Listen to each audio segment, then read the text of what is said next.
बप्पा रावल की वंश परंपरा में जन्मे, मध्यकालीन इतिहास के उस शौर्य शिखर एकलिंग दीवान महाराणा सांगा का देश की सबसे बड़ी पंचायत में अपमान हो जाता है और उसके प्रत्युत्तर में केवल खाना पूर्ति होती है। तब यह सोचने का विषय है कि भारत को राणा सांगा के बारे में बताने में हमने कहाँ चूक की। शायद हम ये बताने में चूक गए कि जिस इब्राहिम लोदी को राणा सांगा ने खातौली और धौलपुर के 2 युद्धों में पराजित कर उसके प्रभुत्व को नष्ट किया, तो राणा सांगा बाबर को निमंत्रण नहीं दे सकते।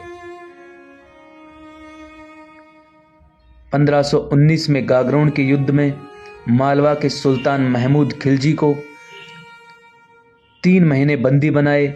ईडर के युद्ध में गुजरात के मोहम्मद शाह की सेना को पराजित करने वाले, दिल्ली, मालवा और गुजरात की संयुक्त सल्तनतों को हराने वाले तत्कालीन भारत के शक्तिशाली शासक राणा सांगा को कहाँ जरूरत है कि वो किसी विदेशी को आमंत्रित करके सहायता ले। दौलत खान लोदी जैसे निमंत्रण पर आए बाबर के विरुद्ध मेवाड़ के आसपास के शासकों के राणा सांगा के झंडे के नीचे बाबर जैसे आक्रांताओं से लोहा लिया।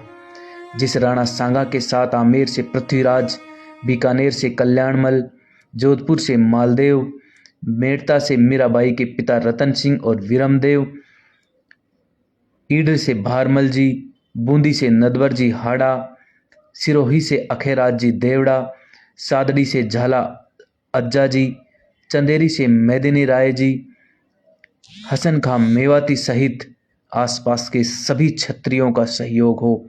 उन राणा सांगा को किसी विदेशी की सहायता की आवश्यकता नहीं थी। इस संयुक्त मोर्चे के बल पर राणा सांगा तत्कालीन भारत के सबसे शक्तिशाली शासक बने। फलस्वरूप स्वयं बाबर ने राणा सांगा को अपना सबसे बड़ा शत्रु बताया। राणा सांगा ने इसी संयुक्त मोर्चे के बल पर बाबर को बयाना के युद्ध में पराजित किया और बाबर की सेना को भागना पड़ा।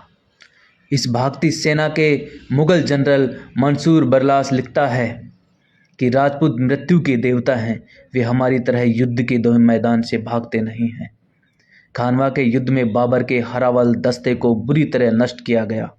इस युद्ध में क्षत्रिय तलवारों का पहली बार तोपों से सामना हुआ। उन तोपों को नष्ट करने के लिए वीरों ने अपने सिर तोपों में देकर उन्हें नष्ट किया। आज भी यह खानवा गांव महाराणा सांगा के नेतृत्व में इन देशभक्त सूरवीरों के राष्ट्र धर्म की जो बलिदान है उसको याद दिलाता है।